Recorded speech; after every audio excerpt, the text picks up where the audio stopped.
Kenapa kau gigit-gigit? Energi hantu plus 99. Hera bertanya. Charlie, mulutmu yang menggigit zombie nggak apa-apa kan? Charlie menjawab. Iya, aku nggak apa-apa. Ah, nggak. Kayaknya ada masalah. Aku udah mau berubah. Lalu mulutnya berubah dan badannya menjadi hijau. Musuh zombie berhasil berubah. Kalian pasti tahu Charlie berubah jadi apa? Serangan jarak jauh, raungan macan, dan serangan Charlie mengenai Bibi Lena. Tapi Charlie nggak menyangka kalau tubuh Bibi Lena agak kuat. Kalau begitu, coba Gatling raungan macan. Hera nggak menyangka Charlie ganas banget. Dia bertanya apakah Bibi Lena bisa tahan, karena dia udah setua itu. Dan terlihat tubuh Bibi Lena yang hancur akibat serangan Charlie. Charlie menjawab kalau dia tahan, bukankah dirinya akan jadi malu banget. Lalu Charlie melirik ke arah Nadia. Dia membuka mulutnya lebar-lebar dan berkata, "Wah, aku adalah zombie." Hera menyuruh Nadia untuk jangan takut, karena dia adalah Pak Charlie yang akan melindungi mereka berdua. Nadia bertanya apakah Charlie pengusir hantu. Charlie menjawab, "Jangan takut, aku pengusir hantu sungguhan, kecuali kau mau menjadi hantu, kalau enggak, aku enggak akan menyakitimu." Lalu terdengar suara langkah kaki dari bawah. Kayaknya suara-suara pertarungan tadi terlalu kencang, zombinya jadi datang. Astaga, hantu mati digantung dari atas juga datang. Kalau tahu di belakang masih ada jebakan, tadi aku nggak akan menggunakan Gatling raungan macan. Lalu Charlie mencoba menyerang mereka secara fisik, karena juga bisa menyimpan sedikit tenaga. Dan dia langsung menebasnya menjadi dua bagian. Sedangkan zombie yang satunya ditendang sampai lehernya putus. Ketika Charlie hendak menebas hantu Lai, dia bisa menghindarinya dengan cara melompat. Lalu dia mengikat leher Charlie dengan talinya. Dan hantu Lai menariknya. Ketika hantu itu meraung dan hendak menggigit Charlie. Charlie terlebih dahulu melapisi lengannya dengan tubuh siluman kuat. Tapi tubuh siluman kuatnya sedikit retak akibat gigitan hantu itu. Charlie berpikir, untungnya gigitannya nggak bisa langsung tembus. Tapi di situasi kayak gini, kalau aku menggerakkan tangan, setidaknya aku akan tergoreskan. Walaupun ada tubuh siluman kuat, kalau tanganku luka tergigit, akan repot. Lalu Charlie tertawa, karena baru aja dia bilang mau menyerang mereka secara fisik. Charlie mengaku kalau sepertinya dia terlalu meremehkan musuh. Lalu Charlie menyerang hantu itu dengan jurus petir telapak tangan. Dan kepala hantu itu terjatuh di depan Charlie. Lalu Charlie berbalik dan menyuruh mereka berdua untuk pergi. Tapi sepertinya mereka ketakutan sampai nggak berani membuka mata. Lalu Charlie menceramahi mereka. Orang harus bertumbuh, harus lebih kuat. Di masa depan, cuma orang yang berani menghadapi rasa takut yang punya harapan untuk bertahan hidup. Mendengar itu, Hera langsung bersemangat. Ya, kita harus belajar menjadi kuat. Nadia berkata, menghadapi rasa takut, bertahan hidup, walaupun aku nggak ngerti, tapi kayaknya hebat banget. Sambil memandangi Charlie yang tertawa, Nadia berkata, rasanya dia seperti seorang kakak yang sangat membuat orang tenang. Ternyata, Charlie tertawa karena dia mendapatkan beberapa ratus energi hantu lagi. Charlie bertanya pada Nadia di mana ayahnya, karena jelas-jelas dia tahu di luar berbahaya, tapi dia masih bepergian. Nadia menjawab kalau pengusir hantu yang dipanggil oleh paman kedua menghilang pada sore hari, para orang dewasa kayaknya mau mendiskusikan solusinya. Charlie berkata, jadi, sekarang semua anggota keluarga Grover ada di tempat kakekmu kan? Lalu Charlie mengajak mereka berdua untuk pergi. Karena Charlie mau mencari tuan dari keluarga mereka. Charlie mencoba pergi melihatnya. Dia yakin kalau semua masalahnya akan terselesaikan. Selang beberapa saat, Charlie mendengar suara dari balik semak-semak. Lalu dia mengambil sebuah batu yang cukup besar, dan melemparnya ke arah semak-semak itu. Lalu mereka menemukan seorang cewek yang terkapar dan batu yang Charlie lempar ada di dekatnya. Nadia mengetahui bahwa cewek itu adalah pengusir hantu yang hilang. Dia beranggapan kalau cewek itu mati karena ditimpuk Charlie.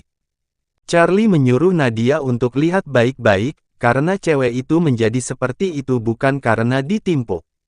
Lalu dia menyuruh Nadia untuk lihat ke depan, karena di sana ada seseorang, maka seharusnya dia yang melukainya. Charlie menyuruh mereka berdua untuk mundur dulu, karena dirinya ingin pergi lihat. Terlihat orang aneh itu sedang menggali. Gali, hehehe. Lalu Charlie menghampirinya sampai dia terkejut. Charlie bertanya, mau mengubur satu orang, kenapa menggali dua lubang? Lalu orang aneh itu tertawa. Hehehe. Lalu dia menjawab sambil menyerang Charlie. Karena kau juga datang, Charlie berkata. Dari tadi kau udah sadar aku ada di sekitar ia. Lalu Charlie mengepalkan tangannya yang diselimuti energi siluman. Kau cukup pintar. Lalu dia meninjunya. Aku jadi agak bersemangat. Charlie kebingungan karena orang aneh itu menghilang, dan berpikir kalau dia bisa teleportasi. Lalu cewek yang terkapar itu bangun dan memanggil Charlie. Cewek itu berkata, di atas. Dan benar saja, orang aneh itu bersiap menyerang Charlie dari atas dan mengatai Charlie lambat. Karena Charlie udah nggak sempat menghindarinya, dia menyuruh jamur untuk melawan. Tapi orang aneh itu menghilang lagi. Charlie keheranan.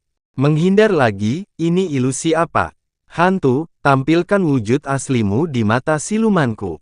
Lalu hantu itu kepanasan. Ah, panas. Lalu hantu itu membelah diri. Hehehe, aku cuma pura-pura. Hehehe, aku juga cuma pura-pura. Charlie terkejut. Sial, mata silumanku nggak berefek. Charlie membiarkannya aja, karena dia akan mencoba menyerang lagi. Tapi cewek tadi berteriak menyuruh Charlie berhenti. Dia menyuruh Charlie untuk jangan menyerang dengan impulsif, karena itu cuman akan membuatnya terus membelah diri. Cewek itu menjelaskan kalau tadi tenaganya terkuras gara-gara melawan banyak belahan diri hantu itu.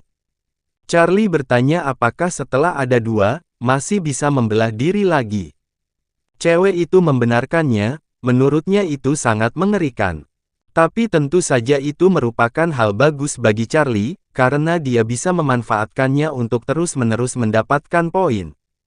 Lalu dia menyuruh harta karun tak terbatas itu untuk maju. Lalu dia menebas dua belahan hantu itu. Charlie sangat bersemangat.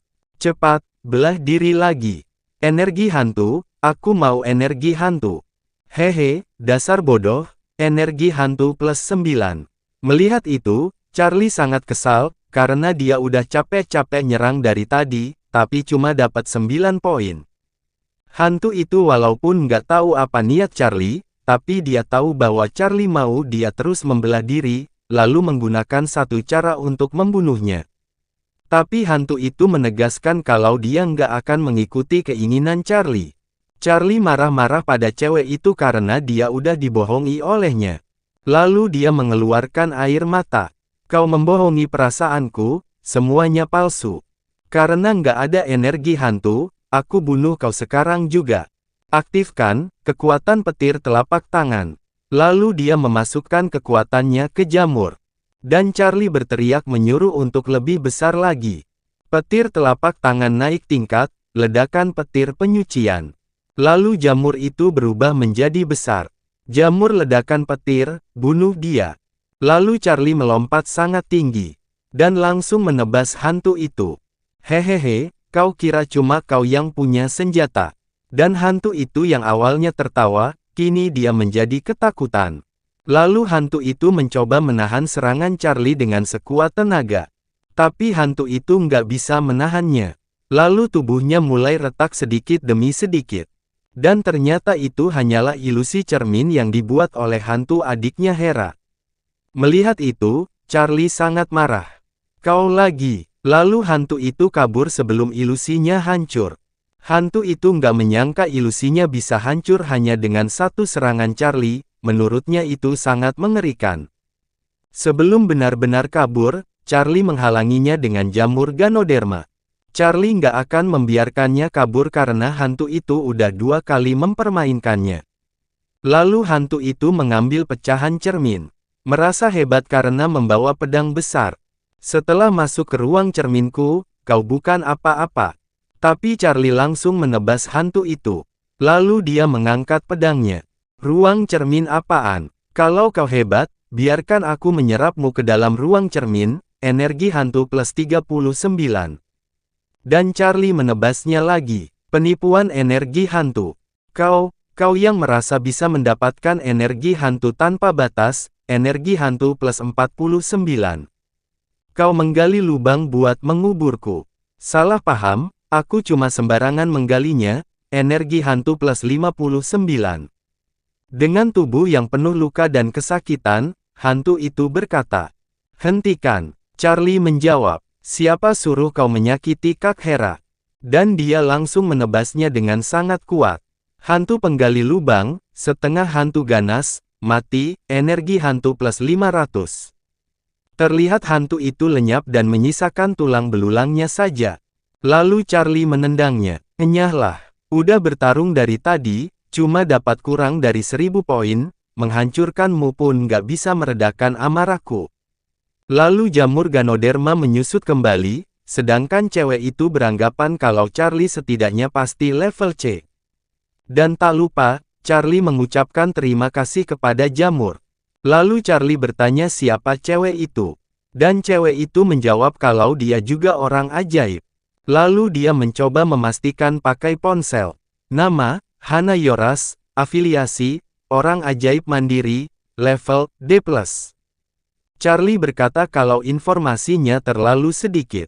Maka dari itu, dia masih perlu memastikan lebih lanjut. Dan dia mulai meraba-raba dada Hana. "Apa yang kau lakukan?" Lalu pinggangnya. "Ah, jangan." Lalu pahanya. "Jangan sembarang sentuh." Karena nggak ada energi hantunya, Charlie beranggapan kalau seharusnya nggak ada masalah. "Aku curiga kau cuma mau mendapatkan keuntungan dariku, energi hantu apanya?" Charlie bertanya apakah Hana nggak senang terhadap pemeriksaan darinya. Hana menjawab, "Nggak, terima kasih." Lalu Charlie duduk dan menghela nafas, karena dia udah bisa tenang, dan sekarang dia mau istirahat dulu karena dia kecapean. Charlie bertanya apalagi yang cewek itu tahu tentang situasi di villa. Lalu Hana menjelaskan semua yang dia tahu dengan gemetaran. Hana menjelaskan bahwa di sini seperti kandang domba, dan mereka semua seperti domba yang menunggu untuk disembelih. Charlie bertanya siapa yang menyembelihnya. Dengan wajah ketakutan, Hana menjelaskan bahwa di sini, di villa ini, ada satu hantu ganas tingkat top. Kemudian kita berpindah sejenak memperlihatkan kepala keluarga Grover yang sedang berbaring tak sadarkan diri. Dan ditemani 3 orang anaknya. Yang pakai kacamata merupakan anak pertama, atau disebut juga kakak pertama. Yang rambutnya belah dua adalah kakak kedua. Dan yang cewek adalah kakak ketiga. Kakak pertama berkata bahwa pengusir hantu yang mereka undang udah menghilang selama 2 jam. Kakak ketiga memberi usulan untuk menelpon Helman lagi. Tapi kakak kedua berkata, begitu mereka datang, hantunya bersembunyi, mereka nggak bisa melindungi kita selamanya. Lalu kakak ketiga menyalahkan ayahnya, karena menggali makam leluhur, jadi ada begitu banyak orang yang mati. Dia sedih karena anaknya udah mati di usia yang masih remaja. Kakak kedua menyuruhnya jangan menyalahkan ayah mereka terus, karena mungkin aja itu karma karena melakukan banyak kejahatan. Mendengar itu, kakak ketiga marah dan menyuruhnya mengatakan sekali lagi. Lalu kakak pertama langsung menghentikan mereka, karena sekarang bukan waktunya untuk bertengkar. Kakak kedua nggak mempermasalahkannya, memberitahu mereka bahwa dia masih mengenal beberapa orang pintar, dan mau meminta bantuan mereka. Tapi kakak ketiga nggak percaya, dan beranggapan kalau kakak kedua mau bekerja sama dengan temannya untuk menipu uang ayah mereka. Tentu saja, kakak kedua marah mendengar dirinya difitnah. Tapi kakak pertama menenangkannya, karena mungkin kakak ketiga cuman terlalu takut, dan kali ini kakak pertama menyuruh kakak kedua untuk menghubungi orang yang bisa diandalkan. Kakak kedua menyuruh kakak pertama untuk jangan khawatir, karena kali ini bukan demi menipu uang ayahnya, dia masih perlu menyelamatkan diri sendiri, lalu dia mau keluar dulu buat menelpon temannya. Dan tak lama setelahnya, terlihat ada siluet seseorang yang menghampiri kakak kedua yang sedang menelpon temannya. Kakak kedua menyuruh temannya tersebut untuk mengirim orang pintar yang sangat hebat datang ke rumahnya selama 2 hari. Dia mengaku bahwa di rumahnya ada sedikit masalah, dan menyuruh temannya untuk jangan banyak tanya. Berbarengan dengan itu, ada seseorang yang menyentuh pundaknya. Sontak saja, dia marah-marah karena diganggu, karena dia lagi sibuk. Tapi ternyata, yang menyentuh pundaknya tersebut adalah sesosok hantu yang wajahnya penuh dengan belatung. Lalu kakak kedua berlari ketakutan dan terjatuh di depan pintu kamar ayahnya. Kakak ketiga memarahinya karena ceroboh, karena mungkin dia bisa mengagetkan ayah mereka. Dengan wajah yang ketakutan, kakak kedua berkata kalau hantu itu datang lagi. Lalu menyuruh kakak ketiga untuk cepat mengambil kursi. Dan setelah itu dia menyuruhnya agar menahan pintunya. Kakak ketiga sangat panik dan berlari. Berbarengan dengan itu, ayah mereka terbangun. Sedangkan hantu tadi terus berjalan mendekati kamar kepala keluarga. Dan kepala keluarga yang baru tersadar langsung menangis. Lalu dia duduk dan mencoba mengatakan sesuatu. Dengan keringat deras mengucur dari wajahnya, dia bertanya apa salah dia. Sedangkan hantu tadi mengarahkan tangan kanannya, dan mengeluarkan aura hantu dari tangan kirinya. Lalu langsung menyerang pintu dengan tangan kirinya. Dan serangannya menghancurkan pintu dan kursi yang menghalanginya. Sampai tak ada lagi yang menghalangi hantu itu untuk masuk. Dan tentu saja, hal itu membuat 3 bersaudara itu sangat terkejut. Pada saat yang sama, Charlie, Nadia, dan juga Hera terlihat terkejut. Karena mereka merasakan aura hantu yang sangat pekat mengelilingi rumah kepala keluarga Grover. Hana sudah mengamatinya selama 2 hari, dan dia sangat yakin kalau hantu cewek itu setidaknya hantu ganas tingkat top. Mendengar itu, Charlie sangat bersemangat dan langsung mau menghadapinya. Tapi Hana mencegahnya dan menyuruh Charlie untuk tenang. Karena walaupun Charlie hebat, tapi Hana beranggapan kalau Charlie paling-paling tingkat C, maka dari itu, Hana menyuruhnya mundur dulu dan menunggu bantuan dari Helman. Charlie kecewa, karena udah sampai di depan pintu, tapi kalau nggak masuk, jiwa pemberani miliknya jadi sia-sia. Lalu Charlie mengabaikannya, dan Hana mengatakan bahwa alasan Charlie untuk cari mati sembarangan banget. Tapi jelas Charlie nggak memperdulikannya, karena kalau Helman datang, bukannya membantu, mereka hanya akan mencuri energi hantunya. Lalu Charlie menarik jamur keluar, dan mengubahnya menjadi pedang untuk melawan hantu. Tapi pas udah dekat dengan rumah itu, Charlie mendengar sesuatu. Dan tak lama setelahnya, kaca di lantai atas itu hancur. Dan alangkah terkejutnya Charlie, ketika melihat sebuah kasur yang mau menimpa dirinya. Tapi untungnya, Charlie sempat menghindarinya. Lalu Charlie mengejeknya, karena ayah sendiri dijadikan bantalan pelindung, sungguh anak yang berbakti. Kakak pertama menjawab, kalau bisa keluar aja udah bagus, karena menghadapi hantu seperti itu, bisa ada cara apa lagi? Kakak ketiga nggak menyangka bisa selamat, karena dia mengira mereka akan mati di dalam. Untungnya, kakak kedua menjadi cerdik di situasi panik, dia mendorong ranjangnya untuk membuka jendela dan kabur. Dan hantu itu mengeluarkan suara yang membuat 3 bersaudara itu menjadi sangat merinding. Lalu mereka mendorong kasur itu dan menyuruh mereka semua untuk lari. Lalu Charlie melompat sambil mengatai mereka payah. Dan ternyata Charlie menghampiri hantu cewek itu. Lalu Charlie memandangi wajah hantu itu yang penuh dengan belatung. Dan Charlie menyukainya, karena hantu itu tampangnya cukup sesuai dengan selera Charlie. Tapi hantu itu menghiraukan Charlie dan hendak menyerangnya. Charlie berpikir kalau dia hantu ganas tingkat top, maka 3 jari akan lebih aman. Suara drum itu membuat kepala hantu cewek itu berdengung. Lalu Charlie menghampirinya dan tersenyum. Dan menyuruh hantu itu untuk menyerang dirinya. Tapi karena hantu itu diam aja, maka dia yang akan menyerangnya. Lalu dia menyerang perut hantu itu untuk membedahnya dan melihat apa yang ada di dalamnya. Tapi walau udah diserang dengan jamur Ganoderma yang merupakan senjata yang cukup mahal, serangan Charlie nggak berefek. Ketika hantu itu udah sedikit sadar, Charlie berkata bahwa jamur Ganoderma yang menyerang hantu itu, bukan dirinya. Hantu itu hanya mendorong Charlie, tapi bisa menghempaskannya dengan sangat jauh dan akhirnya menabrak tembok. Lalu Charlie menggunakan jurus tubuh siluman kuat. Karena hantu itu akan menyerang lagi, tapi dia nggak tahu tubuh siluman kuat bisa tahan atau enggak.